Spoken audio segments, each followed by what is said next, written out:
going to give your algorithm to someone else at your table. And I'm going to give you a piece of paper, and you are going to follow the steps on their algorithm. So if their first step is to crumple the piece of paper up, you have to crumple the piece of paper up as the first step. They're really just learning now what algorithms are and that there's steps that have to be taken. A lot of times they don't realize when they turn on their apps or their computers that there are lots of steps going on in the background behind it, and so they're learning about how there are all those steps. They've done a couple of introductory activities on it now on how they need to think about the steps that are being done, how they need to communicate those steps in different ways, and now they'll start communicating it through the computer using a program called Blockly. I've learned that you have to be really careful what steps you put together, because if you don't put them together right, the ending won't work out.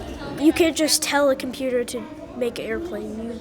You have to put in the steps, and the steps are very important because if you want to make it right or make what you're trying to make, then you're going to have to follow the steps. I want you to think about how you would change this algorithm to tell somebody else how to make it. And I want them to realize too that it's not just in the computer world that they are doing algorithms, but there's steps and programs that are kind of occurring all around them too, so they really have that foundation of what it is, and it's not just clicking on a computer.